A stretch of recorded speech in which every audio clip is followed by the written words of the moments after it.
За хамтдаа залбирцгаая.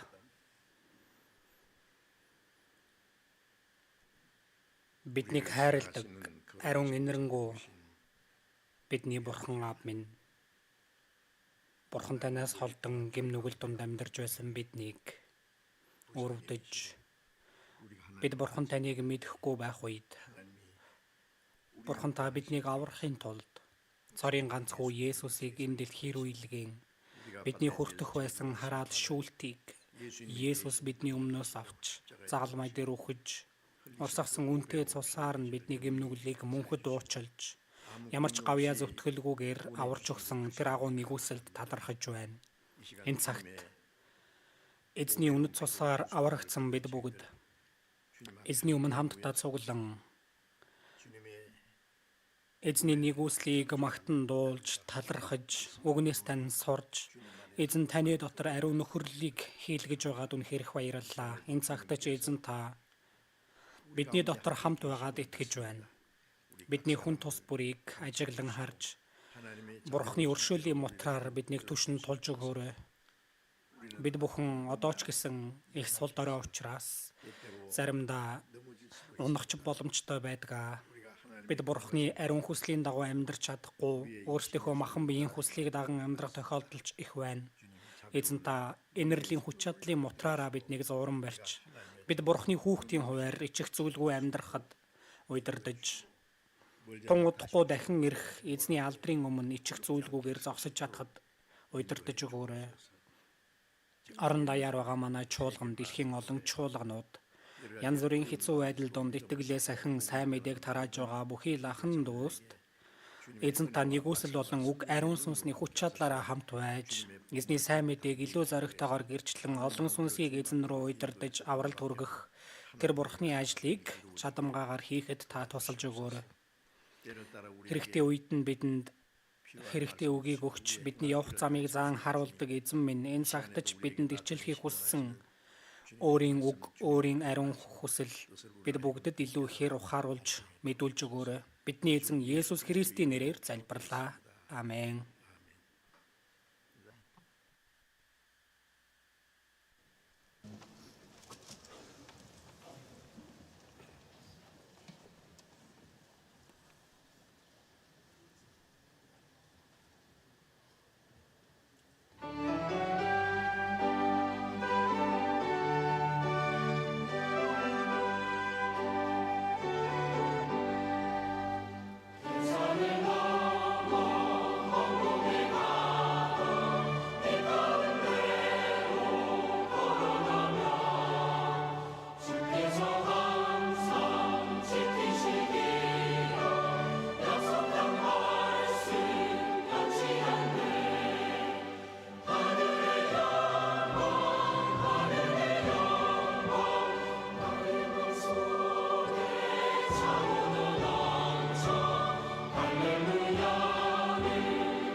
За Библиэс сайж олцгоё. Матай 24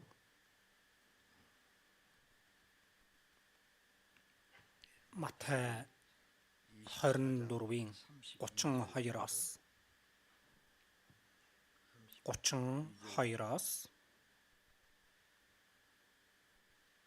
35 хүртэл би уншия.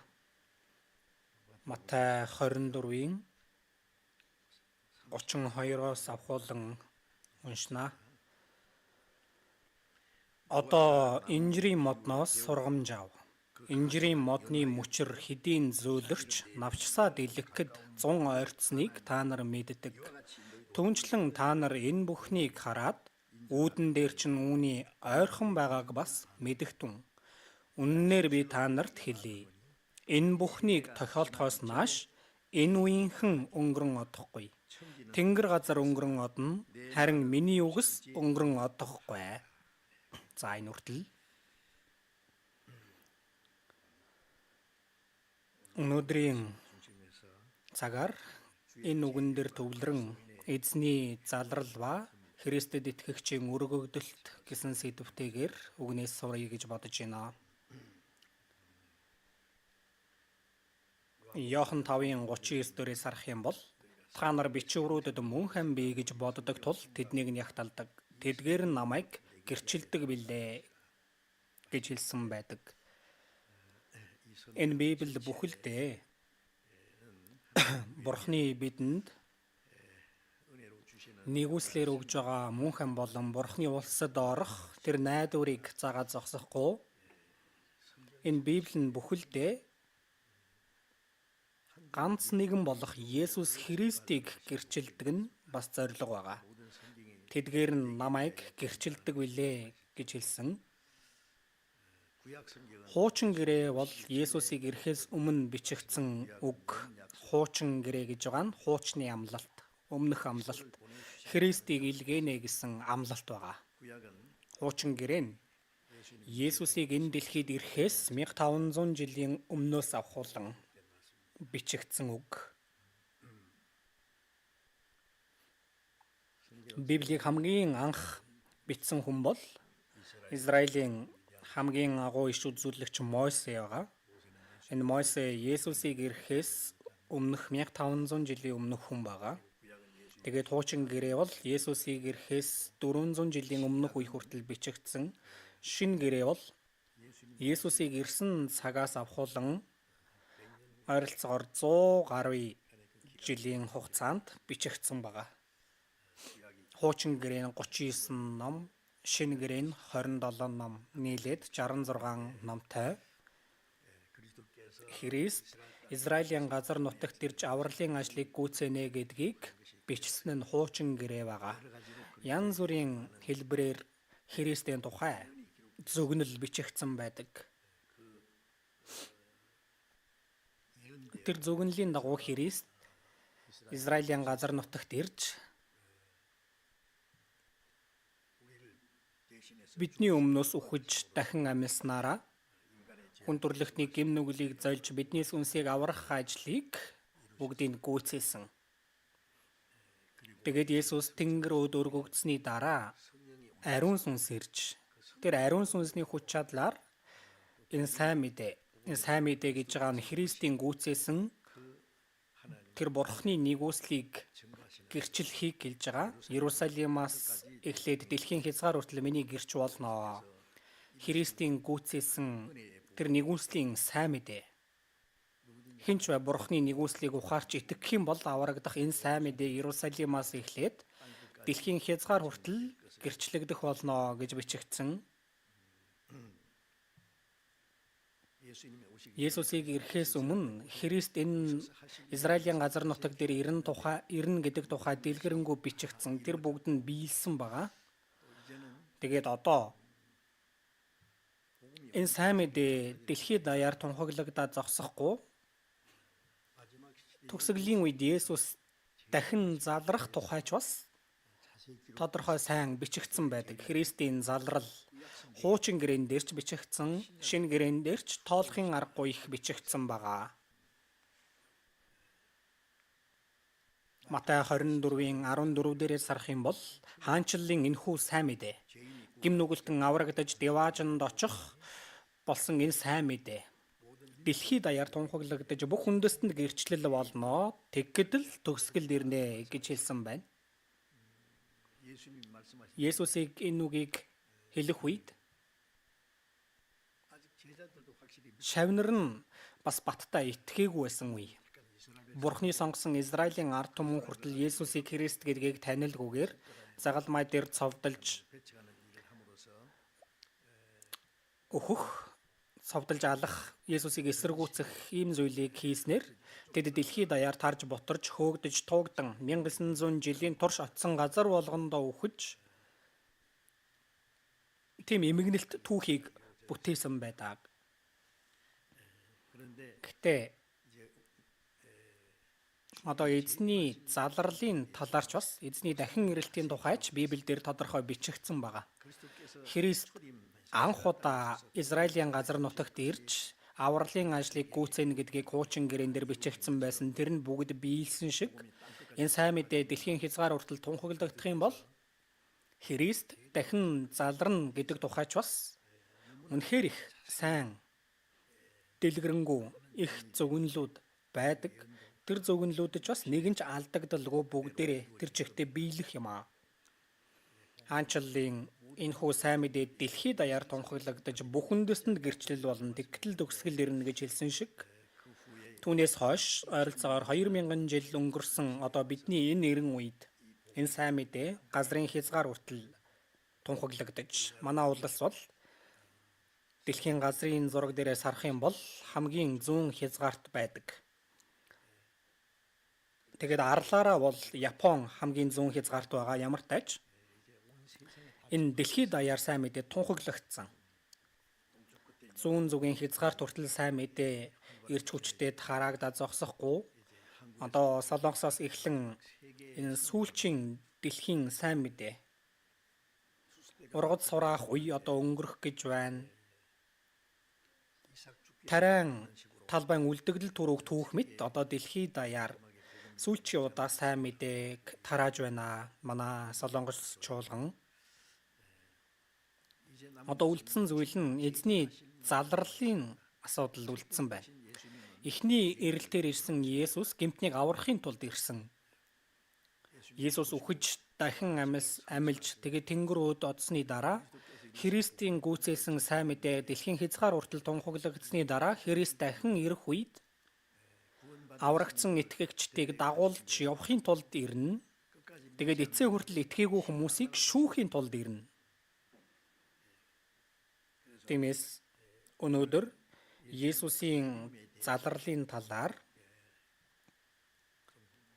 хамтдаа суръя гэж бодож байна. Тэгээд дахин ирэлтийн өмнө ямар үйл явдал болох талаар бас үгнээс хэлж өгье гэж бодож байна. Энэ дахин ирэлтийн талаар хуучин гэрэн дээрч бичигдсэн, шинэ гэрэн дээрч гэсэндээ их бичигдсэн байдаг. Түүний шинж тэмдгийг хэлье гэх юм бол олон шинж тэмдгүүд байгаа. Гэхдээ одоо бидний энэ цаг үед эзэн дахин ирэхийн өмнөх биелэгдэх шинж тэмдгүүдийн талаар бид нар бодож үзэх юм бол сая бидний уншсан үгэн дээр гарч байгаачлан Есүс Матай 24-ийн 32 дээр одоо инжирийн модноос сургамж ав. Инжирийн мод нь Израиль үндэстнийг зааж байгаах нь Израиль үндэстнийг тайлбарлахын тулд байна. Улс болгон өөрийн гэсэн бэлэг тэмдэг болох цэцэгтэй манай улс Шарон цэцэг тийм ээ. Гэхдээ энэ Шарон цэцгийг ч бас харахад их хэцүү яагаад юм мэдэхгүй. Улсын хэмжээнд энэ Шарон цэцэгний модыг ихээр тарьж энэ Шарон цэцгийг их суулгаж тэгвэл уган сайхан яг байгаа газар байгаа гэхдээ тийм их бол биш. Энэ Шарон цэцэг дэлбэлэхээр их хөөрхөн тийм ээ. Гэхдээ хачиг их байдаг учраас хомж байж байгаад тэгээ дахин дэлбэлээл жилжингээ тийм байдалтай үргэлжилдэг юм шиг байгаа. Солонгос хүмүүсийн их төвчээртэй шантардаггүй зан чанарыг тайлбарладаг юм шиг байгаа. Япон хүмүүсийн хувьд энторийн цэцэг тийм ээ. Япон хэлээр бол сакура гэдэг. Гинт сайн дэлбэлээд тэгээд бүгд ундаг тийм ээ. Энэ нь одоо самурай сэтгэлгээтэй холбоотой ч юм уу ямар тач хурц огцон бидтэй Япон хүмүүс. Харин л тэгж тайлбарлагдах болов мэдгүй. Израиль улсыг бэлэгдэж байгаа мод бол инжирийн мод. Гэхдээ цэцэглэхгүйгээр жимсээ өгдөг. Цэцэглэхгүйгээр жимсээ өгдөг. Гэхдээ цэцэглдэггүй юм биш. Энэ инжирийг хуваагаад үзэх юм бол дотор нь улаан юм байж идэг. Тэр нь одоо цэцгэн нуугдмал байдаг юм шиг байгаа. Гэхдээ ямар ч тач энэ инжирийн мод Израилийг бэлэгддэг мод гэж хэлэх боломжтой. Матай 21 дээрээс харах юм бол Есүс өглөө эрт Иерусалим цайз руу явдаг. Гэтэл өглөөний цагаа уулгүй тэгээ замдаа өлсдөг байгаа.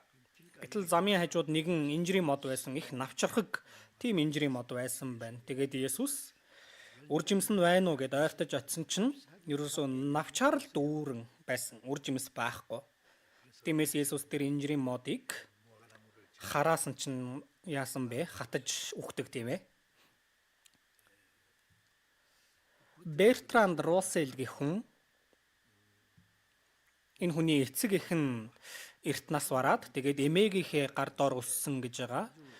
Үнэхээр гүн итгэл үнэмшилтэй тийм эмээгийнхээ гар дор өссөн энэ Руссел эцсээ хүртэл Есүст итгээгүү. Тиймээс би яагаад христиан болоогүй вэ гэсэн тийм хэсгийг номондоо бичсэн байдаг байна. Есүст итгээгүй шалтгаан нь Есүс инжирийн модыг алсан учраас гэж байгаа. Гүү. Жимсгүй байна гэд хараагаад алчхаж болж байгаа юм уу?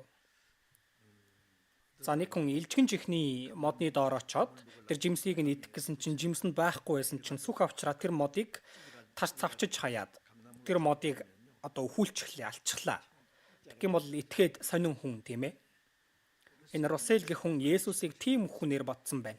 Есүс хүч чадалтай ч гэсэндээ хүч чадлаа хамаагүй хэрэгэлсэн. Инжирийн модыг үржимсгүй байна гэд хараагаад алчдаг. Есүс их итгээд хүн байна гэд Есүст итгээгүй шалтгаануудын нэгд багтдаг байна. Есүс яагаад шалтгаангүйгээр тэгэх вэ?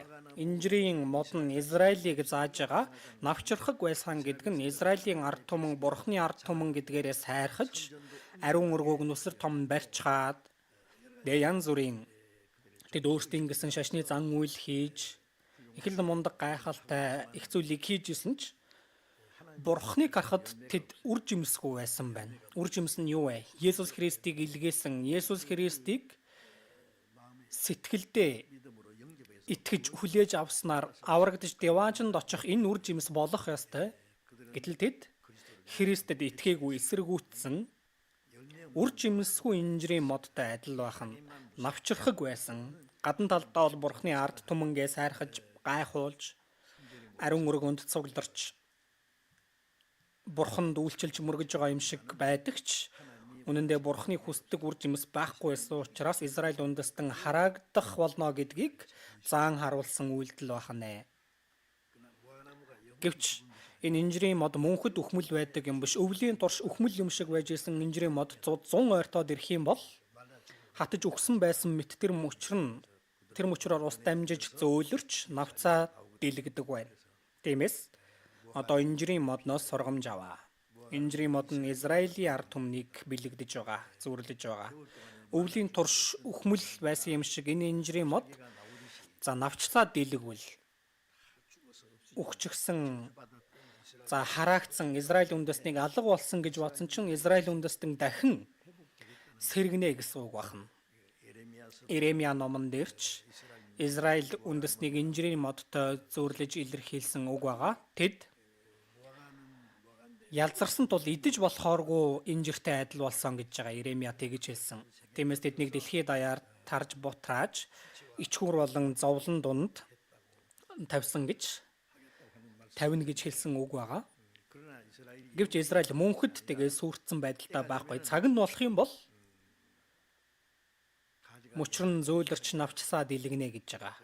За би цэцгийн савнд энэ инжир модыг тарьж утсан. Энэ инжирийн мод тарихад өвөл бол нэг хатаад өгчгсөн юм шиг л байдалтай байдаг. Гэхдээ хавар болцоод байхад хүртэл бусад мод цэцгийг гарах юм бол шаргалтаал соёон цохуугаал цэцгэн дэлгэрдэг. Гэтэл энэ инжирийн мод юусоо хэв хэвээрээ яг л өгцсөн юм шиг. За энийг гаргаж хаях уу гэж яагаад нэг жоохон азнаад үтсэн. Гэтэл дараа нь хурц үзүүртэй навч гарч ирсэн. Нэг жоохон оройтож гарч ирдэг хавар. Тиймээс навчцаа дэлгэхэд 100 ойрцныг та нар мэддэг гэсэн. Бүгд үхээд алга болчихсон мэт байсан евдээчүүд юу гэж бодож байна? Христийг эсэргүүцсэн гим нүглээс болж нийтийн тооллын 70 онд Ромын Титос жанжны удирдуулсан цэргээр евдээчүүдийн дундаа сая 100 мянган хүнийг өршөөлгүйгээр алж. Тэгээд түүний дараа Израиль үндэснийг дэлхийд даяар хөөн туусан. 100 гаруй улсад тарж бутарж оцсон газар болгондоо юудэчүүд янзын зовлон амсаж үхэж явсан. Хэдэн жил вэ? Ойролцоогоор 2000 жил. Тодорхой хэлийг үл 1900 жилийн турш тэд тийм эмгэнэлт түүхтэй явсан. Энэ дэлхийгээс бүгд үхсэн мэт байсан. Улсаа алдаж 2000 жил болсон. Тэр үндэстэн дахиж их нутагта буцан ирж хүчрхэг тэр арабын хүчийг, муслимын хүчийг хөөн зайлуулж тэр газраа булааж аваад тэр цөлийг үржил шимтэй газар болгож улсыг байгуулнаа гэдэг нь үнийг юу гэж бодож байна? Боломжгүй зүйл шүү дээ. Дэлхий дээр ийм үйл явдал байхгүй. Нэгэн улс үгүй болоод 2000 жил болсон бол эн чинь бүр эрт дээр үед Израиль гэдэг нэгэн улс байжээ гэд үлгэр домог дээр гарч байгаа юм шиг тэгж ярьж болохч тэр үндэстэн дахиж их нутагтаа буцаж ирнэ гэж байгаа. Газар нутаг дээр нь Израильтай одоо эвлэршгүй дайсан муслимчууд тэр газрыг нь эзэгнэж байна. Муслимын хүч ямар их хүчрхэг вүлээ. Исламын шашинт улс 50 давсан гэж байгаа. Хэдэн тэрбум тэр муслимчууд Израильтай бол эвлэршгүй дайсан. Тэд ойрхон орнод төр төвлөрөн Израилийн газрыг ч гэсэндээ эзэлж гисэн Иерусалимын ариун өргөө байсан тэр газрыг нураагаад одоо исламын дугныг бариад Аллах бурханд мөрөгдөг төсөөлөд үзээрэй. Яаж тэр арабын хүчийг тэр муслимчуудыг хөөж газраа булааж авч тэр элсэн цөлийг үржил шимт газар болгож улсаа байгуулж чадах вэ? Боломжгүй зүйл байгаа. Тэгтэл Бурхан Израиль үндэстнийг Христийг эсэргүүцсэн гим нүглээс болж дэлхийд даяар тараасан ч Израиль үндэстэн сүрсэн боловч Бурхан үхээгүй гэдгийг харуулахын тулд үхчихсэн мэт, алга болчихсон мэт байсан тэр юудичүүдийг Израиль үндэстнийг дахин гайхамшигар их нутагт нь эргэж авчран улсыг нь байгуулсан байна. 1948 оны 5 сарын 14-нд Израиль үндэстэн газар нутагтаа эргэж ирсэн. Тэгээд энэ Израиль тусгаар тогтнолоо зарлангууд, тусгаар тогтнолоо евдээчүүд цуглаж байгаа Тел Авивд нэгэн уран зургийн галерейг түрээсэлж байгаад тэнд Израилийн тусгаар тогтнолыг зарлан тунхагласан. Анхны ерөнхий сайд Бен Гурион Израиль тусгаар тогтнож байна. Энэ бол арабчуудын хувьд бол инээдтэй хэрэг тийм ээ. Том хүн байж юу хүүхдийн тоглоом хийнвэ? Та нарыг ямар улс гэх вдэ? 2000 жил байхгүй байсан үндэстэн нэг жоохон хүн цугларснаа уран зургийн галерей түрээсэлж байгаад Израиль тусгаар тогтнож гинэ гэхээр энэ чинь байж боломгүй зүйл үсттэй. Үнэхээр инээдтэй хөгийн. Гэтэл гайхалтай нь Америк Израилийн тусгаар тогтнолыг хүлээн зөвшөөрж байна гэсэн. Америк Англич бас хүлээн зөвшөөрж байна гэсэн олон барууны улсууд Израилийн тусгаар тогтнолыг хүлээн зөвшөөрж гинэ гэж зарласан. Арабчууд гайхна үсттэй юу болоод байна? Бид бол хүлээн зөвшөөрөхгүй. Тиймээс Израилийн тусгаар тогтнол зарлагдсны дараагийн өдөр 1948 оны 5 сарын 14-нд тусгаар тогтноод тэгээ 15-нд тусгаар тогтнолоо зарласны маргааш Араб Израильтай дайн зарладаг. Араб бол үнэхээр их хүчтэй. Гэтэл Израиль бол цэрэгч байхгүй, тэдэнд зэвсэгч байхгүй, байлдах ямар ч бэлтгэлгүй байсан байна. Гэтэл Израилийг арчин зайлуулах гэсэн тэр газраас нь тэднийг хөөн гаргаж арчин зайлуулах гэдэг дайн эхлүүлсэн. Гэтэл гайхалтай зүйл нь Израиль ялдаг. Яаж ялдаг вэ? 1967-нд 6 сард болсон ойрхон орнын 2 дугаар дайны үеэр ялсан 3 дугаар дайнаарч гэсэндээ 1967 онд болсон энэ дайн 6 өдрийн дайн гэж нэрлэгддэг. Энэ үед Египтийн Насер гэх ерөнхийлөгч өөрийгөө 20 дугаар зууны баатар гэж нэрлэж тэгээд Арабын хүчний толгойлогч болж байгаад тэр үргийг гүйцэтгэн. Энэ ойрхон орнын 1-р дайнаар, ойрхон орнын 2-р дайнаар тэр жижигхэн Израилийг ерөөсөө арабчууд ялж чадаагүй, ялагдсан байж уламгүй зүйлгээд. Тиймээс энэ Насер энэ удаа бол дуусгах ёстой гэд Арабын 14 улстай нэгдсэн фронт байгуулж тэгээд Израилийг арчин зайлуулах гэж газар дундын тэнгис рүү түрий гэсэн байна.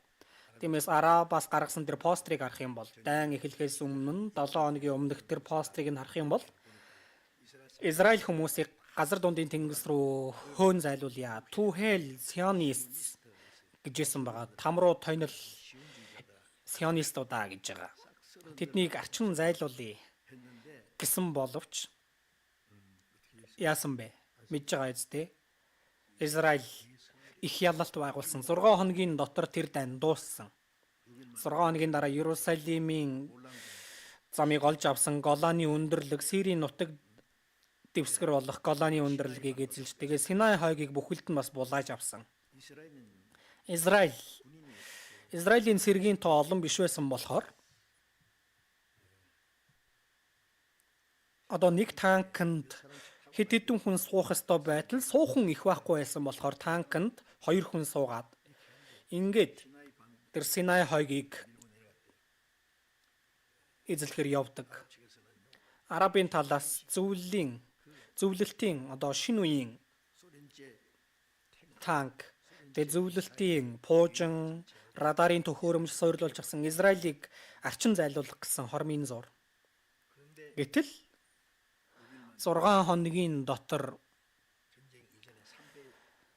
дайн хийхээс өмнө байсан газар нутгаа 3 дахин томруулж булааж авсан. Тэгээд Израилийн ард Америк дэмжиж тусалсан. Америкт байсан евдээчүүдийн хүч тусалсан юм шиг байгаа.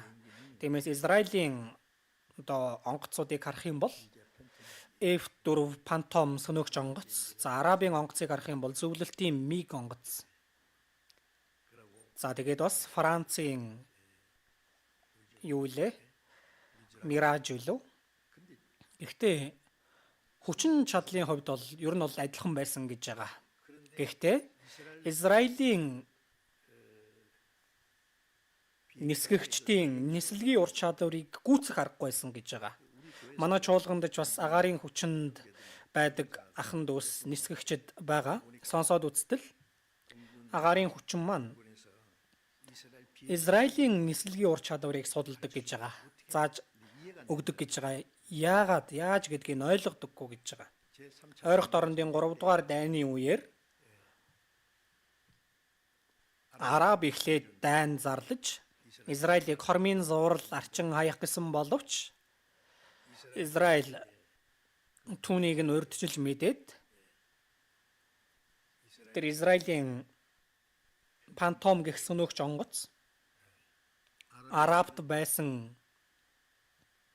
8 нисэх онгоцны буудлыг тэр хөөрөх зурвсуудыг бүгдийг бөмбөгдөж хайсан гэж байгаа. За тэгээд Агарын тулаан хийтэл үнэхээр ширүүн тулаан болсон Агарын тулаанд Израилийн пантом тэгээд Арабын тэр зөвлөлтийн миг Тэнгэрийн тулаан хийхэд Израилийг дийлэхгүй байгаа юм. Алдаа мадаггүй израильчууд буцаа хөдсүүтгэж байсан. 6 хоногийн дотор. Дайн эхэлснээс 2 цагийн дотор ойрхон дорндын Тэнгэрийн ноёрхлыг гарт авч хүснээрээ бөмбөгдөж сүйтгэж байсан гэж байгаа Израиль. Энэ бол дэлхийн нийтийг цочрдуулсан. Тэгээд 6 хоногийн дотор Синай хойгийг булааж Израилийн пантом сөнөөгч онгоц Каирын тэнгэрээр нисэж байгаад гинт дуунаас хурдаар доошлоход цонхнууд хагардаг байсан гэж байгаа. Яах вэ та нар? Бууж өгөхгүй бол Каирыг нэргэнэ. Би нэмж хачирлаж ярьж байгаа юм биш ээ. Тиймээс Насер яах ч аргагүй бууж өгсөн. 6 хоногийн дотор дайн дууссан. Израилийн их ялалтаар. Израилийн хохирол бол маш бага, Арабын хохирол бол айхтар их байсан. Тэгээд дайн дуусаад хэсэг хугацааны дараа Насер ерөнхийлөгч зүрхний шигдээсээр үхсэн. Ямар их шаналсан болоод зүрхний шигдээсээр хүү. Тэр жижигхэн Израилийг юусоо ялч чадахгүй байгаах нь. Тэгээд ойрхон дорндын 4-р дан 1973 онд болсон дан. Энэ дайны үеэрч бас эвгүүтвэл цөмийн дан гарах шахсан. Ойрхон дорндын 4-р дайны үед Израильч гэсэндээ их ялалт байгуулсан. Тухайн үед Синай хойгийг уг нь булаасан байсан. Түүнийг Египттэй энхийн хэлэлцээр хийх үедээ буцааж өгсөн байгаа. Израилийн тал. Ямар тач дайн л болох юм бол энэ жижигхэн израильчууд энэ Арабын хүч тухайн үед Израилийн хүн амын тоо бол 2,250,000 илүү дээ. Нэг тиймхэн байсан. Тэр газар нутаг дээр амьдарч байгаа. Ойрхон дорндын 3-р дайны үед тийм байсан. Газар нутаг нь бол манай Кангондо аймаг мэт. Амархан уг нь арчаад хайчих мэт. Газар дундын тэнгис рүү түрчих мэт байсан ч болохгүй байгаах нь. Тиймээс ойрхон дорндын 4-р дайны дараа Израиль бол маш хүчтэй улс болж эргэн тойрны тэр муслимчууд хоорондоо нэгдэж Израилийг бас арчин хаях гэсэн боловч Израиль аажмаар улам хүчрхэгдсэн. Энэ бол өнгөрсөн түүхэнд болсон үйл явдлыг хэллээ. Израилийг сүрүүлсэн нь бурхан, Христийг эсэргүүцсэн гимнүгэл нь ямар том бэ гэдгийг харуулж байгаа. Гэвч Израиль сүрсэн ч бурхан үхээгүй гэдгийг харуулахын тулд Изекэл 36 дээрээс харах юм бол бурхан Израилийг дахин сэргээж байгаа нь Израилийн төлөө биш ээ. Израилаас болж харин бузарлагдсан бурханы ариун нэрийг сэргээхийн тулд Израиль бол бурханы сонгосон ард түмэн. Израиль сүрээ дэлхийд даяар тарж бутарсны дараа энэ дэлхийн хүмүүс ярихдаа энэ Израиль үндэстэн бурханы сонгосон ард түмэн биш үү? Яагаад сүрж байгаа юм бэ? Газар нутг нь яагаад элсэн цүл болчихв? Хүн мал амьдрах боломжгүй элсэн цүл болчихсон. Тиймээс энэ дэлхийн хүмүүс энэ Израилийн бурхан өвчгсөн юм байна. Нэгэн цаг үед их том ярьж явсан хүн яасан юм мэдэхгүй хүн шоронд ороод өрөвдөлтөө байдалтай байж ивэл хүмүүс ярихдаа энэ нөгөө тэр хүний хүү биш л үү? Их хүч нөлөөтэй хүний хүү штэ. Яагаад ийм өрөвдөлтөө байдалд орчов? Аав нь өгчгсөн юм байх та гин үсттэй. Хүн сүрх юм бол аавынх нь нэр муулагдана. Израиль үндэстэн удахгүй өөхөх гэж байсан мөртлөө бид бурхны ард түмэн гэж байсан. Бурхны ард түмэн тэр бардах сэтгэлдээ тэд их тууштай байсан. Гэтэл бурхны ард түмэн байгаа байдал нь ямар байна? Бурхан чинь хаана байгаа юм бэ? Ингэж бурхны нэр буулгарлагдсан. Тэр нэрээ сэргээхийн тулд бурхан Израилийг гайхамшигтайгаар дахин сэргээж байгаа.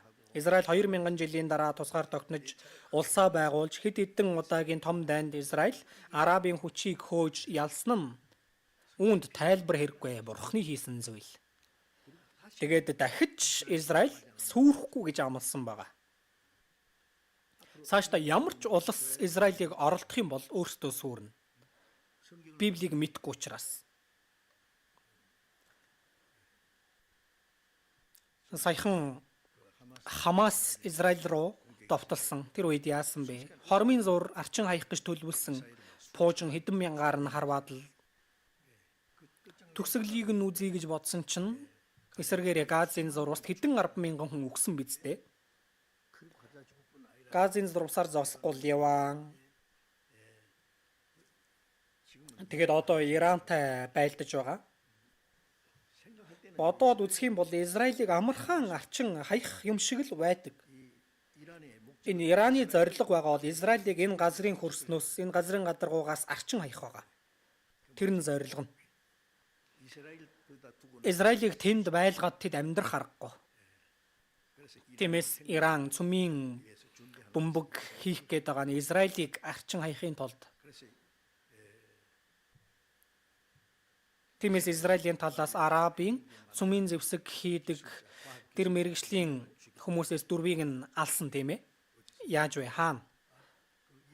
Ираны нутаг дээр байхад нь өглөө гараад ажилдаа явах гээд машиндаа суугаад асаатал дэлбэрэл өгсөн. Ямар тач энэ удаагийн дайнч бас Арабын тал бол Израилийг арчин зайлуулах гэж төгсгөлийг нь үзэх гэж л эхлүүлсэн байж таарна.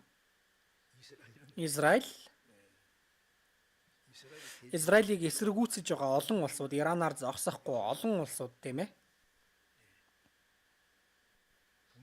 Нэгэн зэрэг тэгээ довтолдог. Дэлхийг цочром.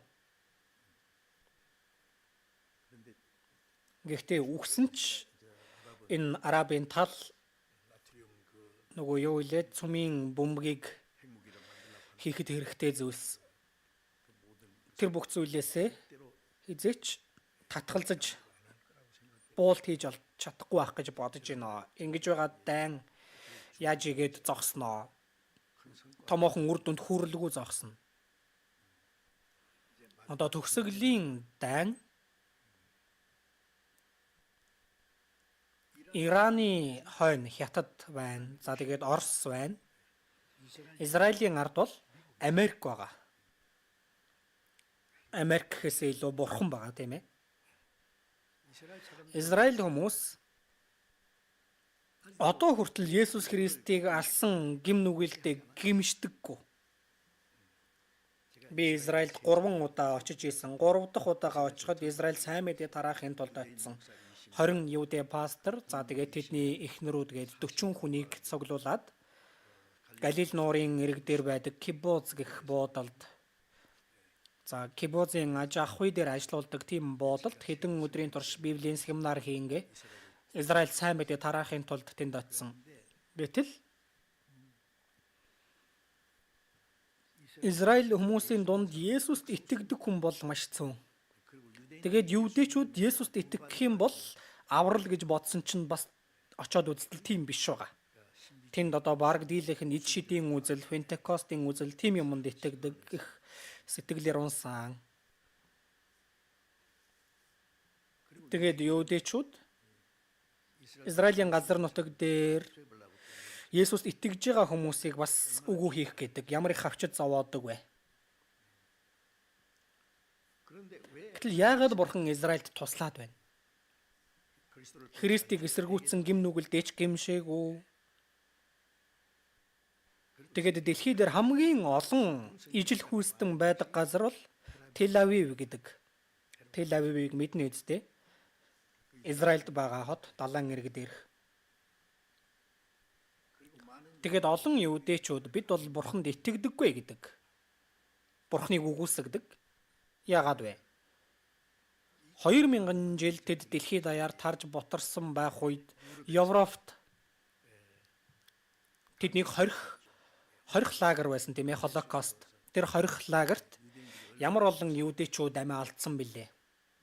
Евдээчүүд бурхны өмнө дуудаж хашгираа залбирсан ч бурхан сонсоогүй байхгүй юу?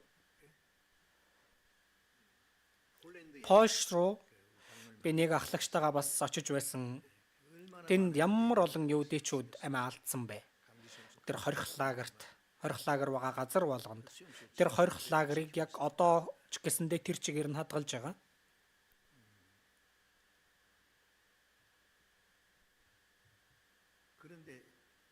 Гэтэл одоо евдээчүүд Христийг эсэргүүцсэн гим нүглээсээ болж сүрсэн гэдгийг огт мэдгүй байдаг юм шиг байгаа.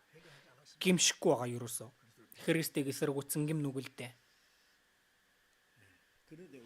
Гэтэл бурхан яагаад Израильд туслаад байна? Сая хэлсэнчлэн өөр шалтгаан байхгүй. Бурхан өөрийн нэрнээс болж. Тэгнүү байна уу? Израиль бурханы ард түмэн гэсэн тийм нэртэй байдаг.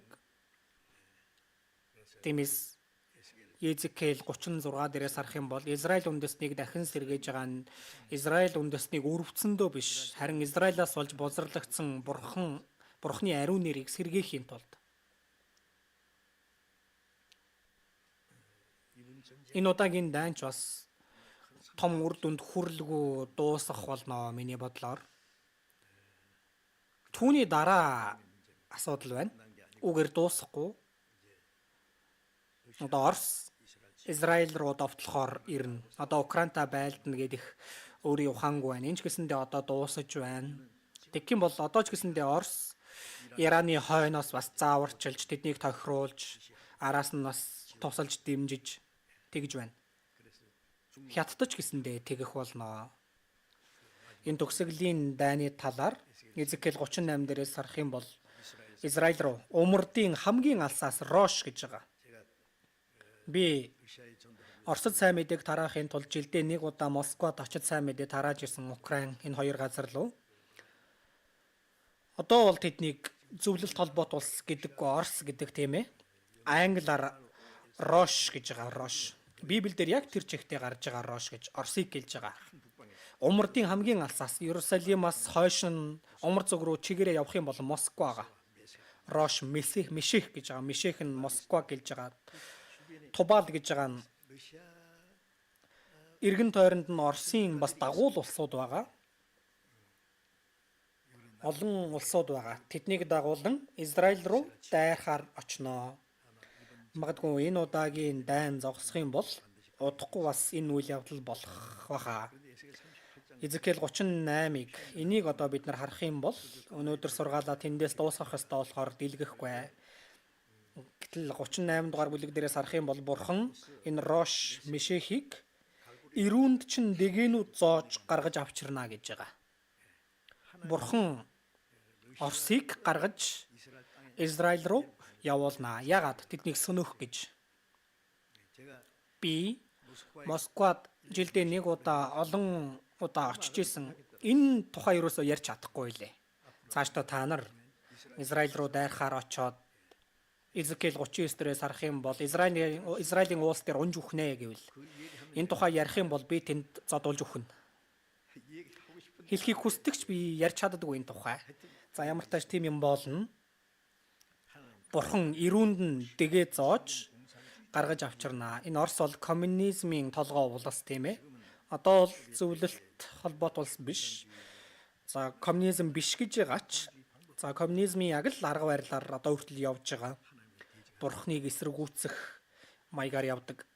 Бурхан тэднийг гаргаж авчирнаа. Дагуул улсууд нь нас байгаа. Хамгийн түрүүнд тэргүүлэн гарч ирэх улс нь Езекиэл 38 дээр гарч байгаачлан Перс гэж байгаа. Перс.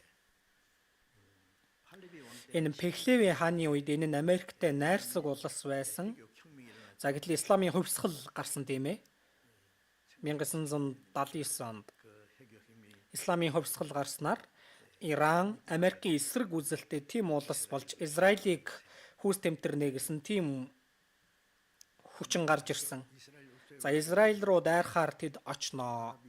Арабын хүчин, за Ираны хүчин Израилийг энэ удаа ч гэсэндээ үгүй хийх гэж л байна. Гэхдээ алга болохгүй. Израиль алга болох юм бол Библи алдах учраас. Израильтай байлдъя гэж байгаа нь Бурхантай байлдъя гэж байгаатай адилхан баахна. Бурхан уучлах уу? Энэ дэлхий даяараа нэгдэж нийлээд Израиль руу дайрсан ч ялч чадахгүй. Захария 14-ийг харах юм бол Иерусалимийн эсрэг тулалдуулахаар бүх үндэстнийг цуглуулна гэж байгаа. Энэ төгсгөлийн дайнаарч Бурхан хүч чадлаа харуулахын тулд бүх үндэстнүүдэд цуглана. Тэгэхээр цаашдаа Иран гэлтгүү Оросын хүч ирнэ. За тэгээд бас эргэн тойрон дахь дагуул улсууд нь ч гэсэндээ хамтдаа ирж Израильтай тулалдана. Персаас гарч байгаа. Энэ улсын нэрийг Иран болгож өөрчилсөн байгаа улсын нэршлиг. Тиймээс Захария 14 дээрээс харах юм бол Израиль руу дайрахаар ирэх хүмүүсийг Бурхан тэдэнтэй тэмцэнэ. Израильтай тулалдах биш харин Бурхантай тэмцэх байна. Бурхантай тэмцээд ялах хүн.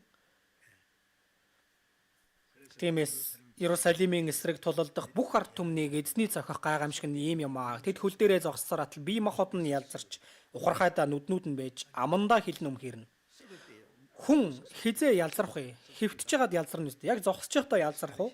Захария 14 дээр хүн зогсож байхдаа нүд нь бэж хилэн амандаа өмхирнэ. Бие махбод нь ялзарна гэсэн байгаа. Энэ бол цүмийн дан. Цүмийн бөмбөг дэлбэрэх юм бол унах цаггүйгээр ялзарч хайлж унана гэсэн үг байна. Тийм зураг харж ирсэн биз дээ. Бурхан дэгнэ гэж байгаа хан. Израилийг довтлохоор очоод бүгд үхнээ тэнд. Тэгээд Орос түүнд оролцохын сацуу хятад бас. Илчлэл 16 дээрээс харах юм бол Хармагедоны дайнд 200 сая цэрэг гарч ирнэ гэж байгаа. Америкч бас оролцсон. Хизкэл 39 дээрээс харах юм бол арлуудад амар тайван амьдарч буй хүмүүс гэж байгаа. Энэ бол Америкийг хэлж байгаа. Бас оролцож төгсгөлийн дан. Энэ бол хэн нэгэн ялах дан биш харин Бурхан ертөнцийг шүүх тийм дан болох болно. Би зүгээр ерөнхийд нь хэлж байна. Яг тодорхой дэлгэрэнгүй мэдэх гээд байх шаардлагагүй. Одоогийн энэ ойрхон орондод болж байгаа дайн ч гэсэндээ их ноцтой байна. Энэ дайны үр дүн гарахгүй. Тэгээд Иран бол хизээч бууж өгөхгүй. Өгчээсэн ч бууж өгөхгүй. Энэ Иран бууж өгөх юм бол Библи алдах байхгүй юу? Тиймээс Орос Ираныг өмнөө тавин Иранаар зогсохгүй олон улсууд нийлэн Израиль руу довтлох үед Бурхан тэдэн дээр шийтгэлийг буулгана. Тэгвэл ойрхон орондын дайнаар зогсохгүй энэ нь дэлхийн нийтийг хамарсан цөмийн дайн хүн төрлөختөн сүрэх тийм төгсгөлийн дайн болох болно. Энэ дайн хол биш байгаа. Одоо болж байгаа дайн бол дээр үеийн дайнтай өөр шүү дээ. Их ноцтой. Цаадах зураглалыг нь харах юм бол Израилийн ард Америк байна. Барууны улсууд байна. За түүний дараа Ираны ард Хятад, за тэгээд Орос байгаа. Энэ төгсгөлийн дайн болох нь хол биш ээ. Биний хэлэх гээд байгаа зүйл бол энэ дайн болохоос өмнө Есүс дахин залрна. Тиймээс өнөөдрийн сэдвийг Есүс Христийн залрал, эзний дахин ирэлтийн тухай хэлэх гэж байна. Эзэн дахин ирэх өдөр их ойрхон байгаа юм ойлгож байна уу? Энэ төгсгөлийн дайныг хармаар байна уу? Энэ сүлд ойрхон орондод ямар үйл явдал болохыг төгсгөлийн дайныг бид бүхэн үзэхгүй. Бурхан биднийг дагуулад явчихна. Тэгээд энэ дэлхийг галаар шүүх бахна. За ямар тааж бид бүхэн эзний ирэх өдөр дэндүү ойрхон байгааг мэдэх хэрэгтэй. Энэ бүхэн тохиолдлыг хараад үүдэн дээр чинь үүний ойрхон байгааг бас мэдэх тун. Эзэн ирэхээс өмнө биелэгдэх ёстой шинж тэмдгүүд Библиэлд олон байгаа гэтэл эзний дахин ирэхийн өмнөх шинж тэмдгүүд одоо бараг бүгд биелж гисэн. Одоо инжирийн модноос сургамж аваа. Есүс энэ үгийг хэлснээс хойш 2000 жилийн турш Израиль үндэстэн хатаж үхсэн инжирийн мод мэт болсон байсан. Бидний энэ эрен үед Израиль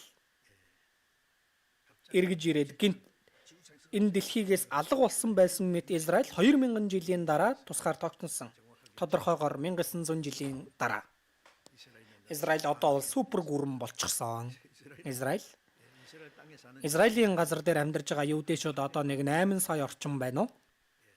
Израилийн газар дээр нэг 6 сая, Америкт нэг 6 сая орчим, за өөр бусдыг нэмбэл бас 6 сая орчим. Эхтээ нэг 18 сая. За дэлхийд даярах юудэчүүдийг цуглуулвал нэг 20 сая орчим байна уу? Тэгж бодож байна. Гэтэл энэ Израиль дэлхийн газрын эдийн засгийг атгаж байгаа үстэй. Супер гүрэн. Энэ Америкийг захирж байгаа улс бол юу дээ? Америкийн ерөнхийлөгч байна уу? Юу байна уу? Юудэчүүдэд үзэн яадаг бол улс төрд багтахгүй. Лобби үйл ажиллагаа явуулдаг байгууллагууд ч бас юудэчүүдийн хүч. Америкийн эдийн засгийг ч бас юудэчүүд атгадаг байгаа. Хардаа тэр цаана. За.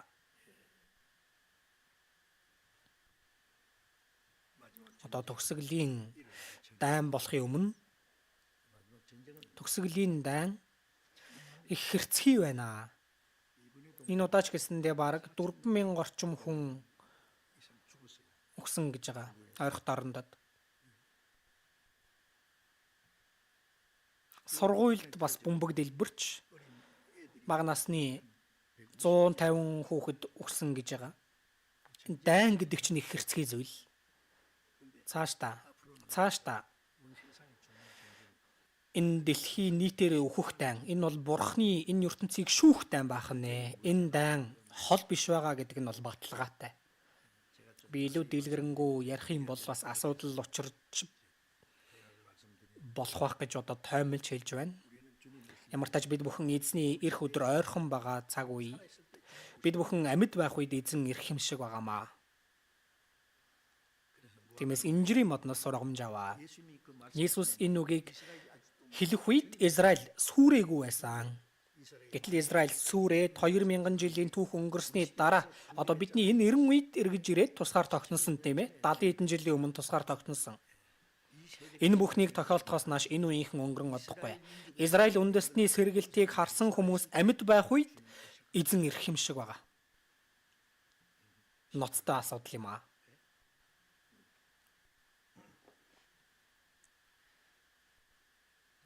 Тиймээс дахин ирэлтийн шинж тэмдэг одоо бидний мэдэж байгаачлан хамгийн том шинж тэмдэг нь Израилийн нутаг дээр төгсгөлийн дайн болох боломж өндөр байна гэдгийг бодож үзэх хэрэгтэй. Еврей 9:28-аас харцгаая. Еврей 9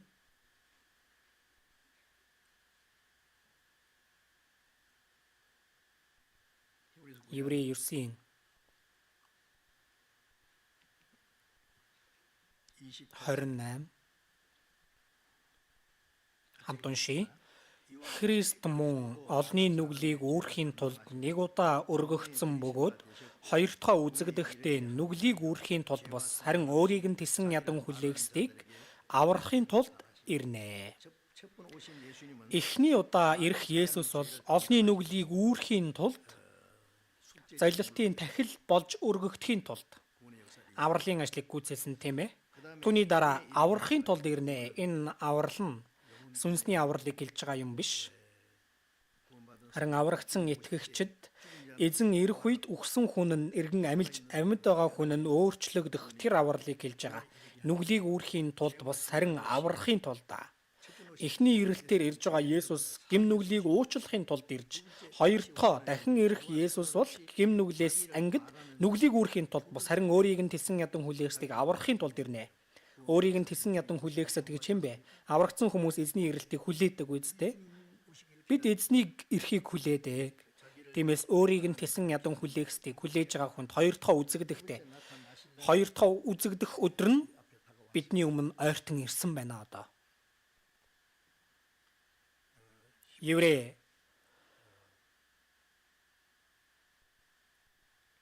Еврей 10 дугаар бүлгээс харцгаая.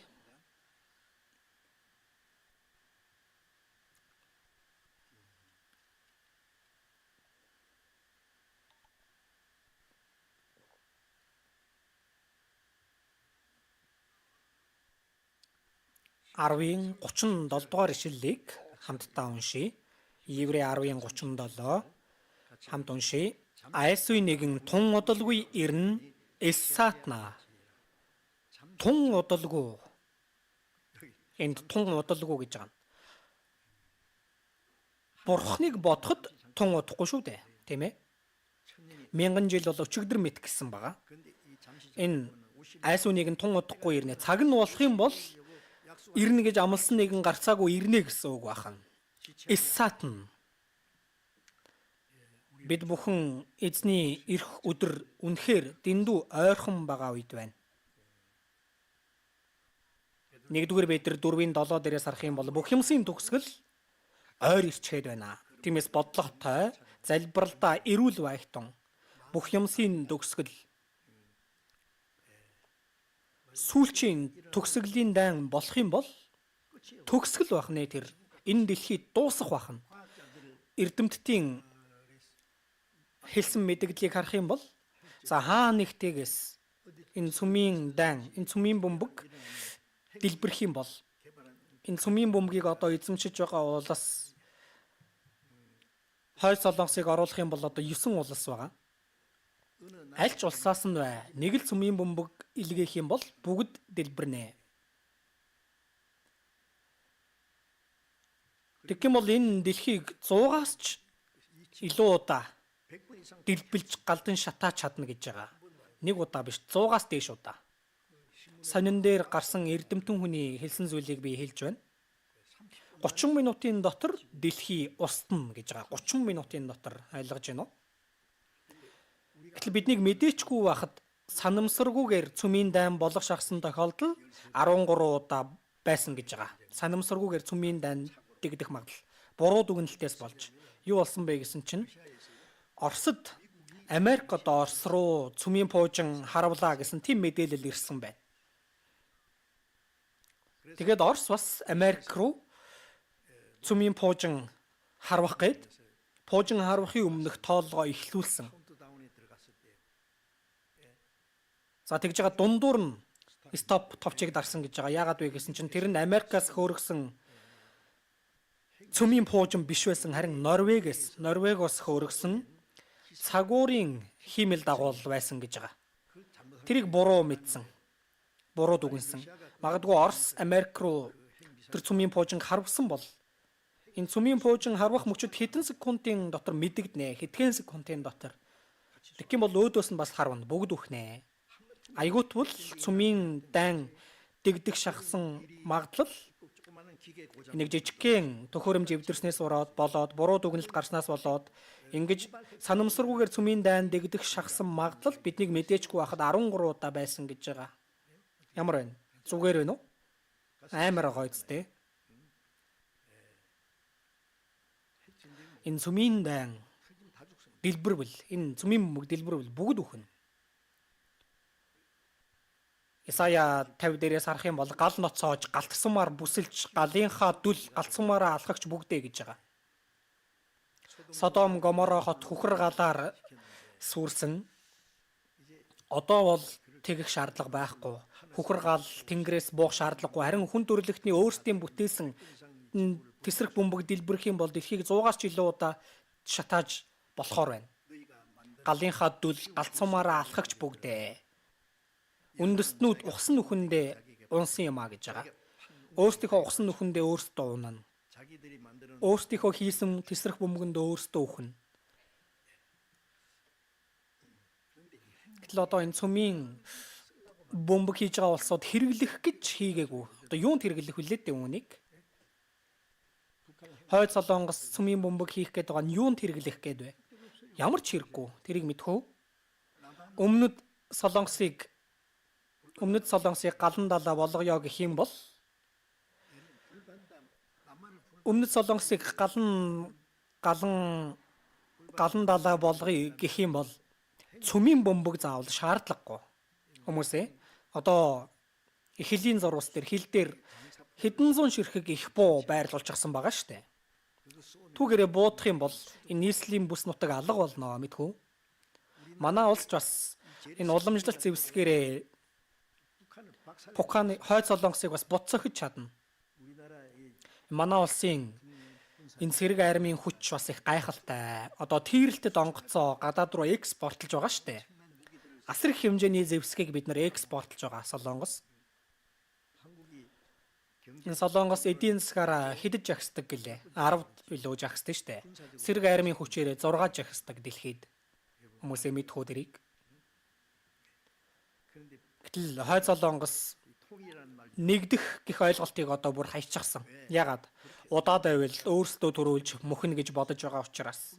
Одоо нэгдэл хэрэггүй бидэнд. Одоогийн тогтолцоогоо хадгалж байгаа ч за тэр нь одоо улс биш тийм ээ.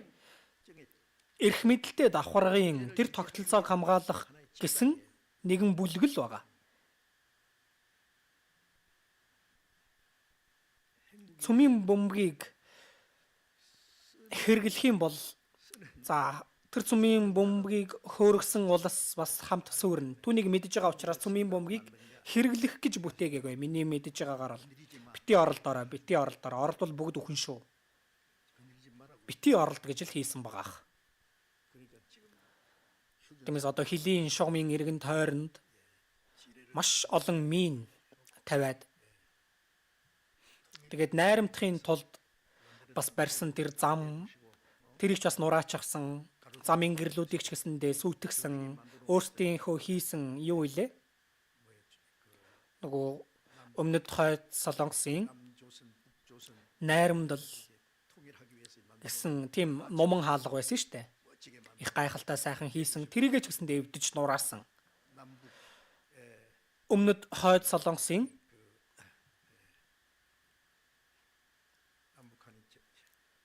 уулзалт хийхийн тулд байгуулсан тэр одоо Кэсон аж үйлдвэрийн бүс Ким Жон Уны дүү хэн блэ? Тэр эмэгтэй. Тэр эмэгтэй өөрийн дураар л байгаа тийм ээ. Албан ёсны офсыг хүртэл дэлбэлээ аяжчихсан. Одоо эв нэгдэл найрамдал одоо л хамаарахгүй болсон манай улсад. Уушлаарай. Одоо л нэмэргүй. Нэг удаа нэгдэх шахаж исэн. Ким Жон Ирийн үед өөрийнх нь аав Ким Ил Сон за ингэж яагаад ард түмэн маань бүгдээр өлсөж өгөх юм байна гэж бодоод тэгээд инхий хилэлцээ хийх гэж исэн. Ким Ён Сам ерөнхийлөгчийн үед. Тэгтэл Ким Жон Ил тийм зүйл хийлгэхгүй байх гэж арга хэмжээ авсан. Аавыгаа өхүүлэх гээд эмч нарыг нь бүгдийг нь хөөгөөд ийм том хавдар авдан байхад тэгээд доод тушаалын хүмүүсээ цуглуулж байгаа тэгсэн гэж байгаа. За та нар хойд өмнөд Солонгос нэгдэх гээд байна. Та нарын бодол ямар байна гэсэн чинь нэг нь ингэсэн гэж байгаа. Тэгвэл ямар сайхан бэ гэсэн чинь энэ новшийг ал гэсэн байна. Тэгээ шууд тэнд нь алсан гэж байгаа. Тэгээд золигнуудаа хойд өмнөд Солонгос нэгдвэл юу болохыг мэдхүү. Та нар бүгд их үхэн. Яагаад үхэх вэ? Ард түмэндээ зодуулж үхнэ. Өдий хүртэл бидэнд худлаа ярьжээ гэж. Өмнөд Солонгосчууд бүгдээрээ гуйлагч мэт амьдарч байна. Америкчуудын боол мэт амьдарч байна. Ингиж тэдэнд зааж сургасан ард түмэнд нь. Тийм биш гэдгийг ард түмэн нь мэдх юм бол яах вэ? Ард түмнийхээ гарт тэд үхнэ. Тиймээс одоо найрамдал нэгдлийг хүсэхгүй байгаа. Хятадч гэсэндээ хойд өмнөд Солонгосын нэгдлийг хүсдэггүй. Одоо яахаа ч мэдэхгүй тийм л байдалтай байна. Их сонирн болж байгаа тийм ээ. Бид цаашдаа одоо юу болох вэ? Нэгдүгээр Петр номноос харцгаая. Нэгдүгээр Петр 1 13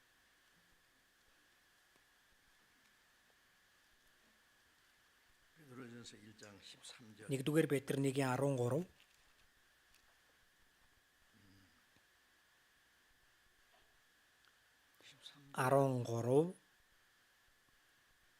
13-ыг хамтдаа уншийе. Тиймээс та нар оюун санаагаа бэлтгэн саруул ухаантай бай. Есүс Христийн илчлэл дээр та нарт өгөгдөх нэгүсэлд найдвараа бүрэн тавь. Та нар оюун санаагаа бэлтгэн ямар нэгэн зүйлийг хийхийн өмнө эхлээд бэлдэж байгаа тэгээд ажилдаа ордог. Ухаан сэргэг бай гэсэн үг байна. Энэ оюун санаагаа бэлтгэх гэж байгаа нь. Та нар оюун санаагаа бэлтгэн саруул ухаантай бай. Есүс Христийн илчлэл дээр та нарт өгөгдөх нэгүсэлд найдвараа бүрэн тавь. Христийг ирэх үед бидэнд авчрах нэгүсэл юу вэ? Бид бүхэн нэгүслэр аврагдсан шүү дээ. Гэтэл эзэн ирэх үед бидэнд авчрах нэгүсэл нь юу ах вэ? Гайхалтай зүйл байна. Энэ бие өгсөн хүн цаг жавхлантай биеэр амьд байгаа хүн нь нэг агшинд өөрчлөгдөнө. Энэ бол нэгүсэл. Тэгээд түүний алдар сууд орно. Матай 3:12 дээрээс харах юм бол эзэн ирэх үед тэр гартаа шигшигч сэрээтэй бөгөөд өтрмээ гүйцэд цэвэрлээд буудаагаа сарвчин довоолж хальсыг нь унтаршгүй галаар шатаана гэсэн. Эзэн ирэх юм бол ялах нь яаж вэ? Одоо манай чуулган магад бүгд 100% дахин төрсөн аврагдсан хүмүүс байвал ямар сайхан бэ? Тийм бол хичнээн сайхан ч бас хэцүү юм шиг байгаа. Аврагдсан гэж байгаа ч яг жинхнээсээ аврагдаагүй хүнч байх боломжтой. Уучлаарай. Ухаан орох хэрэгтэй. Үнэхээр. Буудаа болон хальсыг ялгана гэж байна эзэн ирээд. Буудааг нь сарвчин довоолж хальсыг нь унтаршгүй галаар тамийн галд шатаана. Эзэн ирэх үед авралын ажил дуусаж мөнхийн деваажин там гэж хуваагдах нь байна. Тиймээс аврал бүрхэг байж аврагдсан гэж зөвхөн ярьж аврагдсан хүн шиг амьдрахгүй байгаа хүн ухаан орох хэрэгтэй гэж хэлж байгаа хүн одоо. Нэг тохируулс хийгээл сүмд яваад л авралын гэрчлэл яриад байлаа гэд болох юм биш ээ. Бид бурхны хүүхэд чиг үнэхээр амьдрах хэрэгтэй. 1-р Тесалоник 1-ээс харцгаая. 1-р Тесалоник 1.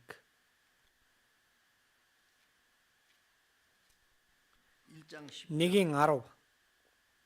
1-р Тесалоник 1:10. Хамт уншийе.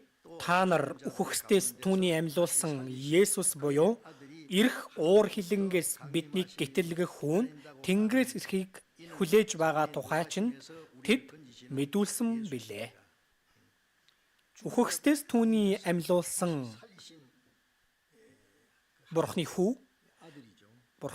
Христ Есүсийг гэлж байна. Хүн Тэнгэрээс ирэхийг хэрхэн хүлээж байгаа тухай. Биднийг аварсан эзэн Тэнгэрээс ирэхийг хүлээж байгаа шүү дээ. Есүс буюу ирэх уур хилэнгээс биднийг гэтлэгэх хүү. Ирэх уур хилэн гэдэг нь юу вэ? Бурхан энэ ертөнцийг шүүхийг хэлж байгаа.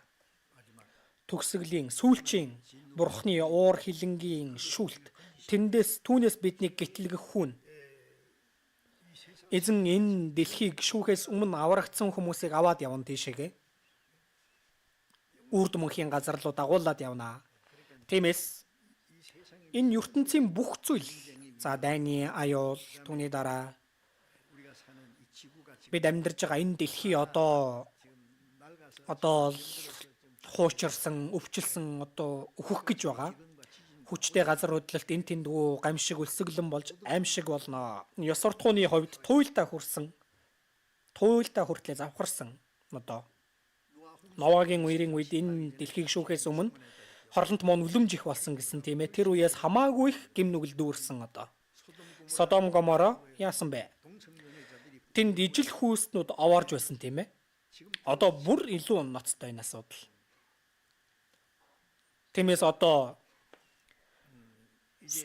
сүүлчийн Бурхны уур хилэн эцээ хүртэл гимшээгүй хүмүүс байгаа штэ. Сайн мэдээ дэлхийд даяар тунхаглагдвал нэг өдөр нь 1000 жил мэт 1000 жил нь нэг өдөр мэт Бурхан бүх хүмүүсийг аврагдаасаа гэж төвчээр гаргаж хүлээж байна. Гэтэл итгэхгүй байна.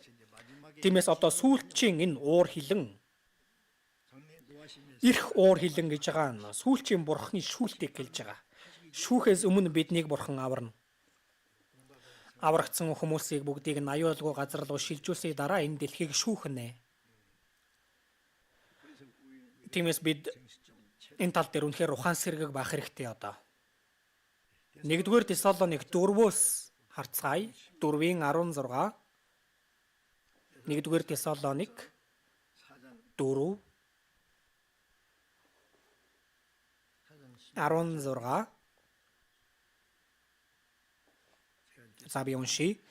Учир нь тушаалын уухай тэргүүн тэнгэрлэгчийн дуу ба бурхны бүрээнээр эзэн өөрөө тэнгэрээс бууж ирнэ. Тэгээд Христ дотор үхсэд эхлээд амьлна.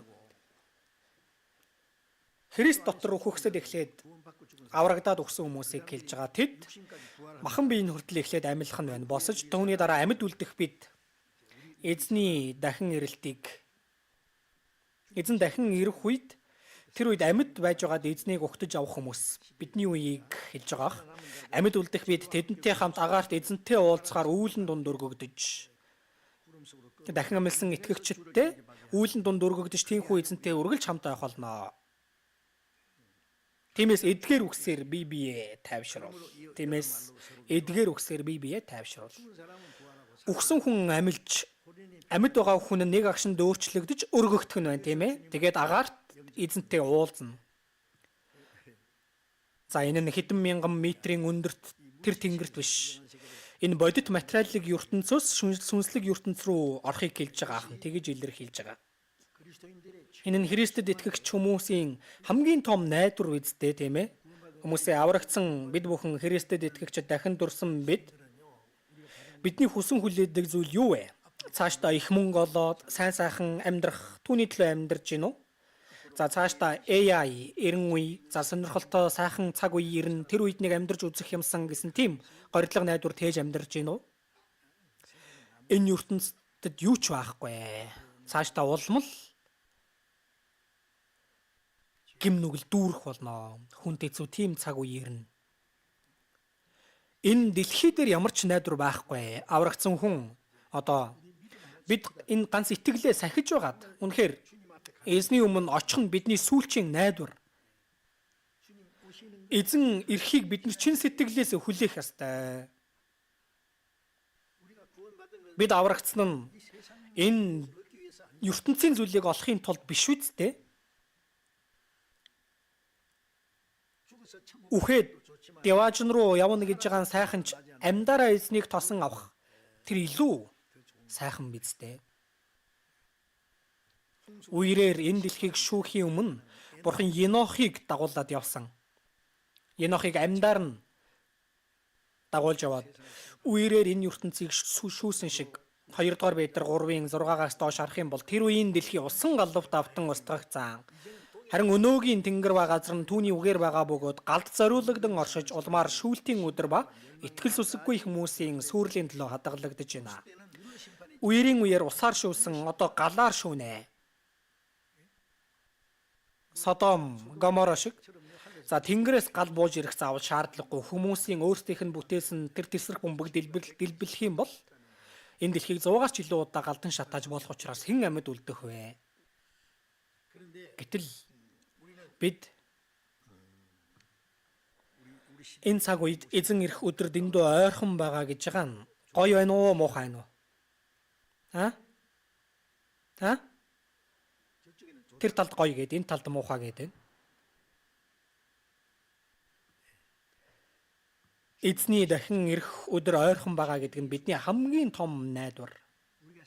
Бид бүхэн энэ ертөнцийн дээр хүссэн найдах зүйл юу вэ? Сонирхолтой сайхан үе ирнэ гэж юу? Хэрэггүй бодлоо хаях хэрэгтэй. Ямар сонирхолтой цаг үе ирэх вдэ? Аимшигтай цаг үе ирнэ. Хүнд хэцүү цаг үе, тийм ертөнц ирэх юм аа. Тиймээс Христ дотор үхсэд эхлээд амьлна. Дараа нь амьд үлдэх бид тэдэнтэй хамт агаарт эзэнтэй уулзахаар үүлэн дунд өргөгдөж тийхүү эзэнтэй үргэлж хамт байх болно. Тэр үеэс эхлэн эзэнтэй мөнхөд салахгүйгээр хамт амьдрах нь байна.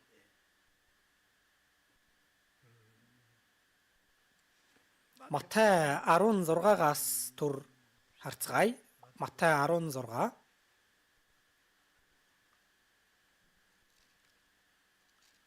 Матай 16-гийн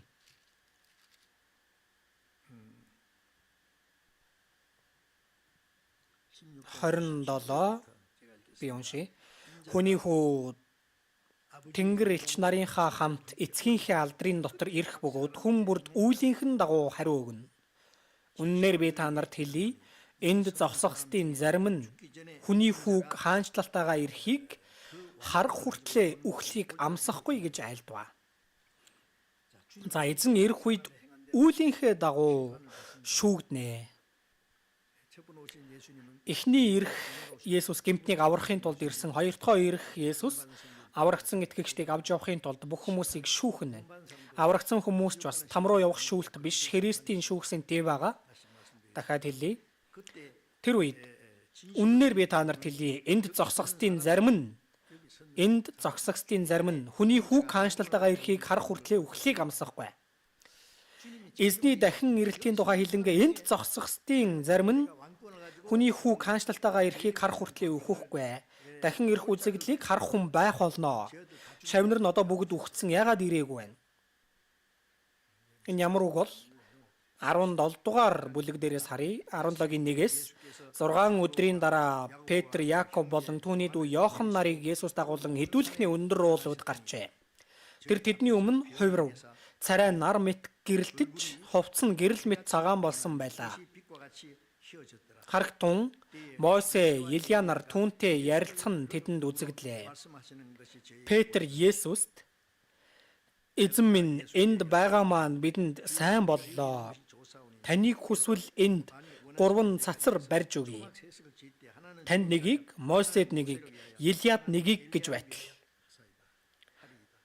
За энд хүний хүүг хаанчлалтайгаа ирэхийг харах хүртлээр үхлийг амсахгүй хүн байгаа гэсэн. Есүсийн шавнарын дундаас үхэхээс өмнө амьдараа эзнийг ирэхийг үзэх хүн байгаа гэсэн байх хэрэгтэй үстэй. 17 дугаар бүлэг дээр Есүс Петр, Яаков, Йохан нарыг дагуулan өндөр уулан дээр гарч нэг агшинд өөрчлөгдсөн. Тэгээд царай нь нар мэт гэрэлтэж, хувцс нь гэрэл мэт цагаан болсон байлаа. Тэгээд Мосе, Елия нар гэнт гарч ирсэн байна. Есүсийн дахин ирэлтийн үзэгдэл бахна. Дахин ирж байгаа үзэгдлийг урьдчилж харуулсан бахна. Яаж вэ? Мосе, Елия яагаад гарч ирсэн бэ? Мосе бол Израиль үндэстнийг Египтээс чөлөөлж Канаан нутаг руу тэднийг удирдах, Канаан нутаг руу орохоос өмнө үхсэн. Елия харин эзний хүслийн дагуу амьдарж байгаад амьдараа өргөгдсөн. Эзэн ирэх үеийн хоёр төрлийн хүн бахна.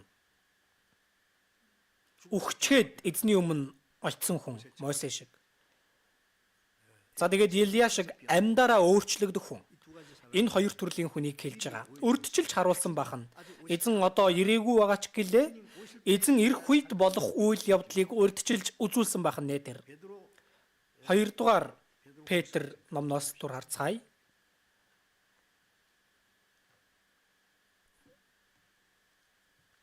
Хоёр дугаар Петр 3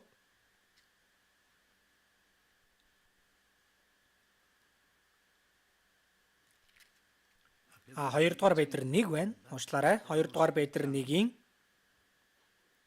16-аас харъя. Бид эзэн Есүс Христийнхээ хүч чадал ба түүний ирэлтийн тухай та нарт мэдүүлэхдээ ухаалгаар зохиогдсон домгуудыг дагаагүй. Харин бид түүний сүр жавхлан нүдээр гэрчлэгчд байсан. Учир нь түүнийг эцэг бурхнаас хүндлэл ба алдрыг хүлээн авах үед сүр жавхланд алдраас энэ бол миний хайртай хүү, түүнд таалал минь оршдог гэсэн дуу гарсан юм. Бид түүнтэй хамт ариун уулан дээр байхдаа Тэнгэрээс гарсан энэ дууг сонсон билээ. Бид гэж байгаа нь Петр, Яаков, Йохан нарыг хэлж байгаа. Эзэнтэй хамт ариун уулан дээр байхад Тэнгэрээс гарсан дуу байлаа. За хараарай. Петр тэгсэн байна. Бид түүний сүр жавхлан нүдээр гэрчлэгчд ээ. эзэн хүч чадлаараа дахин ирж байгааг ярьсан нь энэ нь ухаалгаар зохиогдсон домгууд биш ээ.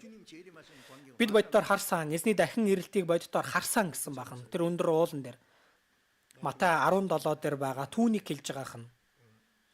Бид түүний сурж авахлан нүдээр гэрчлэгчд байсан. Учир нь түүнийг эцэг бурхнаас хүнлэл ба алдрыг хүлээн авах үед сурж авахлан алдраас энэ бол миний хайртай хүү түүнд таалал минь оршдог гэсэн дуу гарсан юм. Бид түүнтэй хамт ариун уулан дээр байхдаа Тэнгэрээс гарсан энэ дууг сонссон билээ. Ариун уулан дээр гэж байгаа нь Матай 17 дээр байгаа. Тэр Петр, Йохан, Яаков 3 өндөр уулан дээр байсан тийм ээ. Тэр үед Есүсийн царай нар мэт гэрэлтэж, хувцсан гэрэл мэт цагаан болж Мосе, Илия нар гарч ирсэн. Есүсийн дахин ирэх үзэгдэл бахан ээ.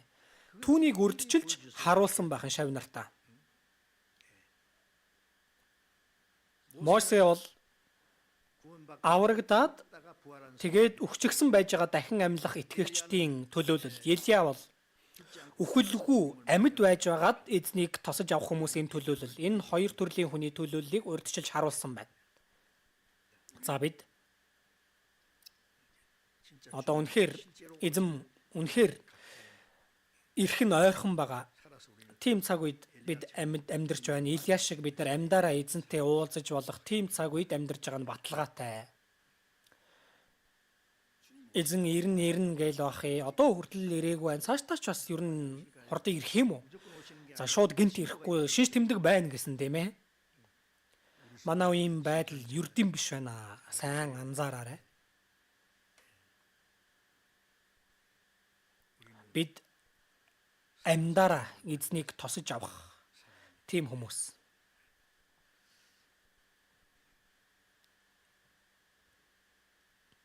Мосе, Илия за үхээд амьлж байгаа хүний төлөөлөл. Илия бол амьдараа эзнийг тосож авах хүний төлөөлөл. Түүнийг шав нартаа урьдчилж түр харуулсан байгаа юм аа.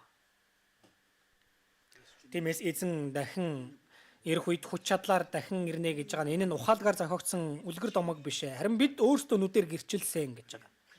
Түүний сүрж авахлан дахин ирэх үзэгдлийг Матай 17 дээр хувирлын уулан дээр эзний дүр төрхийг харснаа хэлж байгаа хан. За яриад байсан чинь цаг болчихсон байна. Одоос дуусаад хувцсны худалдаа байгаа гэсэн хурдан очих хэрэгтэй байх тий. За нэг жоохон байж байгаад нэг цаг хойшлуулах уу худалдаагаа? Үгүй юу. Дараа хийж болно штэ. За дараа дахиад энэ эзний дахин ирэлтийн тухай үгнээс хэлж өгөх хэрэгтэй байна. За бид бүхэн эзний дахин ирэлтийг, дахин ирэх эзнийг хүлээж авах, угтаж авах хүмүүсээ. За Библиэс нэг ишлэл харъя. 1-р Тесалоник 1, 2-р Тесалоник 1-ээс харцгаая.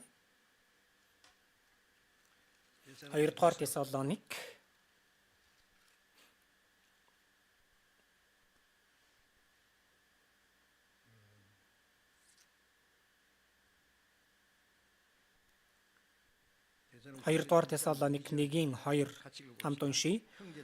Ах トゥ нараа бидний эзэн Есүс Христийн ирэх болон түүн өд цуглах тухайд бид та нараас гуйж байна. Бидний эзэн Есүс Христийн ирэх болон бид түүн өд цуглах тухайд бид та нараас гуйж байна. Бидний эзэн Есүс Христийн ирэх болон бид түүн өд цуглах тухайд. Эзэн дахин ирэх үед бид бүхэн эзний өмнө бүгдээрээ цуглана. Хэн? Хуучин гэрээний үед аврагдсан итгэгчид, шинэ гэрээний үед аврагдсан итгэгчид, аврагдаад эзний өмнө очихсан байгаа хүмүүс, амьд байж байгаад эзнийг хүлээж авах хүмүүс, бид нар бүгд түүний өмнө цуглах нэ. Үнэхээр сайхан байх болно. Тэр үед ямар сайхан байх вэ? 성도들이 한자리에 할렐루야 부를 때 나도 기쁜 마음으로 화답하여 부르리. Аврагдсан хүмүүс бүгдээрээ цуглаад хуучин гэрээний үеийн Авраамтай ч уулзаж, Исаактай ч уулзаж, Давид хаантай ч уулзаж шинэ гэрээний үеийн Илч Петертэй эзний төлөө сайн мэдээ тарааж байгаад амиа золиослсон Илч Паултай ч уулзаж бүгднтэй нь уулзна эзэн ирэх үед. Үнэхээр их тэнгэр элч нар иргэн тойронд хүрээлж ирсэн хамтдаа магтан дуу дуулж авах үед төсөөлөд үзтээ. Ямар сайхан байх вэ? Би ч бас баяртай сэтгэлээр тэдний хамт түрэн дуулнаа. Тэр үед би болон та бүхэн тэнд байх хэрэгтэй, тийм ээ? Аврагдсан гээд гэрчлэл хүртэл ярьж байгаад эзэн ирэх үед эзнийг угтаж авч чадахгүй бол яах вэ? Баларна үсттэй. Тийм зүйл байхгүй байх хэрэгтэй.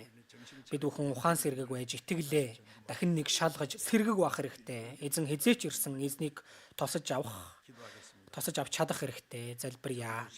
Энэрэнгүү бидний бурхан аав минь.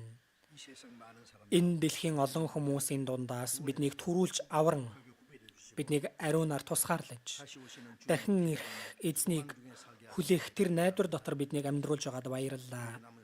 Бид үлдсэн амьдралдаа зөвхөн бурхан таны хүсэл алдрын төлөө тун удахгүй дахин ирэх эзний алдарт оролцоход ичих зүйлгүй байхад бид үлдсэн амьдралаа өнгөрүүлэхэд та тусална уу? Магад бидний дунд хараахан авралдаа батгүй хүн байгаа бол сэтгэлийг нь та сэрээж бурхан таны агуу гайхалтай энэ нэгүсэл болон ерөөлөөс алдагдахгүй байхад нэг ч хүн байхгүй байхад та тусалж өгөөрэй. Бидний эзэн Есүс Христийн нэрээр залбирлаа. Амен.